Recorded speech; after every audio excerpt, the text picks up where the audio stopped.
Shalom sahabat kuntum yang terkasih, kita jumpa lagi pada hari ini, hari Sabtu tanggal 4 Maret tahun 2023.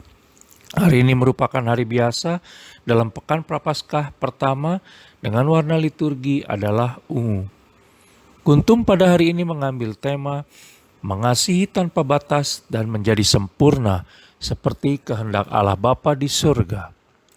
Sahabat kuntum yang terkasih, struktur bacaan kita pada hari ini terdiri dari bacaan pertama yang diambil dari kitab Ulangan 26 ayat 16 sampai dengan 19. Mazmur tanggapan diambil dari kitab Mazmur 119 ayat 1 sampai dengan 2, 4 sampai dengan 5 dan ayat 7 sampai dengan 8. Bait pengantar Injil diambil dari kitab 2 Korintus 6 ayat 2b. Dan bacaan Injil pada hari ini diambil dari Injil Matius 5 ayat 43 sampai dengan 48. Bacaan Injil pada hari ini dapat dibaca pula dalam Injil Lukas 6 ayat 27 sampai dengan 36. Bacaan Injil pada hari ini sama dengan bacaan Injil pada hari Selasa tanggal 16 Juni tahun 2020. Struktur bacaan pada hari ini sama dengan struktur bacaan pada hari Sabtu tanggal 12 Maret tahun 2022 dan tanggal 27 Februari tahun 2021. Baik sahabat kuntum yang terkasih, saya akan bacakan bacaan Injil kita pada hari ini yang diambil dari Injil Matius 5 ayat 43 sampai dengan 48. Kamu telah mendengar firman, kasihilah sesamamu manusia dan bencilah musuhmu. Tetapi aku berkata kepadamu, kasihilah musuhmu dan berdoalah bagi mereka yang menganiaya kamu. Karena dengan demikianlah kamu menjadi anak-anak Bapamu yang di sorga, yang menerbitkan matahari bagi orang yang jahat dan orang yang baik, dan menurunkan hujan bagi orang yang benar dan orang yang tidak benar. Apabila kamu mengasihi orang yang mengasihi kamu, apakah upahmu? Bukankah pemungut cukai juga berbuat demikian? Dan apabila kamu hanya memberi salam kepada saudara-saudaramu saja, apakah lebihnya daripada perbuatan orang lain? Bukankah orang yang tidak mengenal Allah pun berbuat demikian?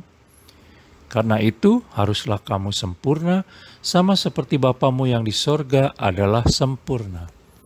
Demikianlah Injil Tuhan, terpujilah Kristus. Sahabat kuntum yang terkasih, sebelum kita lanjutkan renungan kita pada pagi hari ini, jangan lupa menekan tombol like dan subscribe yang ada di bawah video kuntum ini, agar kuntum dapat terus berkembang semakin baik di masa yang akan datang. Sebelumnya saya sampaikan terima kasih dan mari kita lanjutkan renungan kita pada pagi hari ini.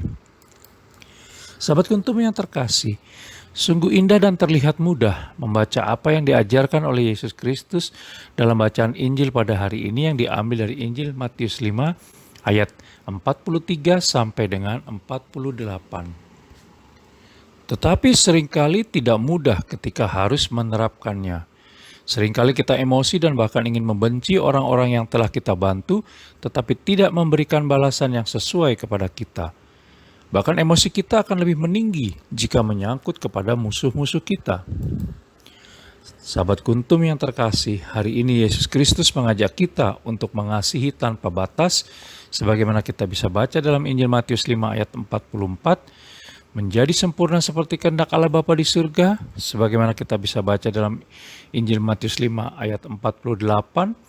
Yesus Kristus juga mengajak kita untuk melakukan segala bentuk pelayanan dan berbuat baik dengan tulus ikhlas dan penuh sukacita, serta tidak memikirkan apa yang akan mereka berikan kepada kita, karena Allah Tritunggal Maha Kudus sudah menyiapkan hadiah yang lebih baik dan tidak kita duga sebelumnya. Sahabat kuntum yang terkasih, sungguh suatu ajakan yang sangat berat dan sangat tidak mudah, apalagi mengasihi terhadap orang yang sudah menyakiti hati kita. Karena Yesus Kristus telah memberikan teladan lebih dahulu dengan mengasihi siapa saja tanpa pernah membeda-bedakan, maka mengapa kita bersikap sebaliknya? Jadi pengikut Yesus Kristus itu berarti harus meneladani semangat hidupnya, termasuk di dalamnya soal mengasihi siapa saja tanpa batas. Dengan mengasihi musuh-musuh kita, maka kita sesungguhnya juga mengasihi Allah Tritunggal Maha Kudus yang telah melimpahkan kasih-Nya kepada kita dan mengasihi diri kita sendiri. Dengan kondisi seperti itu, maka kita membebaskan diri kita dari belenggu pikiran dan perasaan negatif terhadap orang lain. Sahabat Kuntum yang terkasih, trilogi Kristiani yaitu iman, harapan, dan kasih mengajarkan bahwa dalam iman kita harus percaya kepada Allah yang Maha Pengampun. Dalam harapan kita tidak boleh putus asa ketika menghadapi kegagalan dan atau saat kita jatuh dalam salah dan dosa. Dan berkat kasih, maka ajaran dan perintah yang mendasari setiap hidup dan karya orang-orang Kristiani telah membantu kita untuk mengurangi terjadinya salah dan dosa dan membersihkannya. Bersikap adil bagi Allah Tritunggal Maha Kudus tidak cukup. Kita diminta juga untuk bersikap murah hati, sama seperti Allah Tritunggal Maha Kudus itu murah hati, seperti yang kita bisa baca dalam Injil Lukas 6 ayat 36, mengingat sikap murah hati adalah cerminan pribadi Allah Tritunggal Maha Kudus sendiri. Di dalam Injil Matius 5 ayat 7 dikatakan, berbahagialah orang yang murah hatinya, karena mereka akan beroleh kemurahan. Sahabat Kuntum yang terkasih, selain itu Yesus Kristus juga mengajarkan kita untuk lebih dulu melayani daripada dilayani. Sama seperti anak manusia yang bahkan memberikan nyawanya menjadi tebusan bagi banyak orang. Kita bisa baca dalam Injil Matius 20 ayat 28 dan Injil Markus 10 ayat 45. Oleh karena itu, jangan lemah dalam iman, jangan kecil dalam harapan, dan jangan jauh dari perbuatan kasih, sehingga Allah Tritunggal Maha Kudus akan melimpahkan rahmat-Nya bagi kita dan kita akan menjadi sempurna seperti kehendak Allah Bapa di surga, sebagaimana dinyatakan dalam Injil Matius 5 ayat 48. Sahabat Kuntum yang terkasih, bila ingin lebih jelas lagi silakan melihat kepada deskripsi yang ada di bawah video Kuntum ini. Dan jangan lupa untuk menekan tombol like dan subscribe yang ada di bawah video Kuntum ini agar Kuntum dapat terus berkembang semakin baik di masa yang akan datang. Selamat berakhir pekan bersama orang-orang tercinta. Terima kasih, selamat pagi dan salam.